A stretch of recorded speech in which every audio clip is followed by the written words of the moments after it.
Apa kabar sahabat? Semoga Anda sehat selalu. Di era digital yang terus berkembang pesat, data telah menjadi aset berharga bagi setiap organisasi, baik besar maupun kecil. Pengelolaan data yang efektif dan efisien menjadi kunci sukses dalam menjalankan operasional sehari-hari serta dalam menentukan arah strategi bisnis.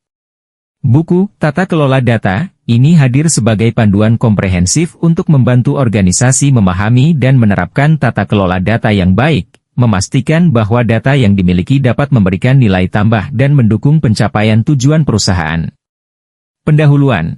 Bagian pendahuluan buku ini membahas latar belakang dan pentingnya tata kelola data dalam dunia bisnis modern. Di sini, pembaca akan diperkenalkan pada konsep dasar tata kelola data serta alasan mengapa tata kelola data menjadi isu penting yang harus diperhatikan oleh setiap perusahaan. Bab 1. Memahami tata kelola data. Bab pertama ini akan memberikan pemahaman dasar mengenai tata kelola data. Pembaca akan diajak untuk mengenal definisi tata kelola data serta komponen-komponen penting yang membentuknya. Bab 2. Membangun fondasi tata kelola data. Setelah memahami konsep dasar, bab kedua memandu pembaca dalam membangun fondasi tata kelola data di perusahaan mereka.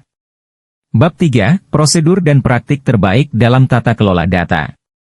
Bab ini berfokus pada pembangunan prosedur tata kelola data yang jelas dan implementasi praktik terbaik untuk menjaga kualitas data. Bab 4. Infrastruktur teknologi untuk tata kelola data. Teknologi memainkan peran penting dalam tata kelola data. Bab keempat ini menjelaskan cara memilih teknologi dan alat yang tepat untuk mendukung tata kelola data. Bab 5. Implementasi tata kelola data di perusahaan.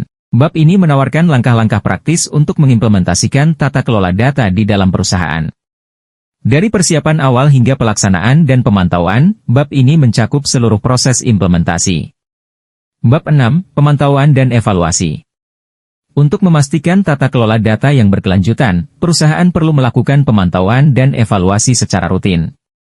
Bab ini membahas metrik dan indikator kinerja utama, KPI, yang dapat digunakan untuk menilai efektivitas tata kelola data. Bab 7. Studi kasus dan best practices. Pembelajaran dari pengalaman nyata selalu memberikan wawasan berharga. Bab ini menyajikan studi kasus implementasi tata kelola data yang berhasil di berbagai perusahaan. Bab 8. Masa depan tata kelola data. Masa depan tata kelola data dipengaruhi oleh berbagai tren dan inovasi teknologi. Bab terakhir ini mengulas tren masa depan dalam tata kelola data dan bagaimana perusahaan dapat mempersiapkan diri untuk menghadapinya. Penutup.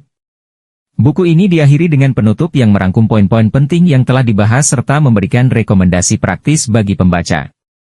Simak informasi selanjutnya di website kami, LYNK ID Mibdar.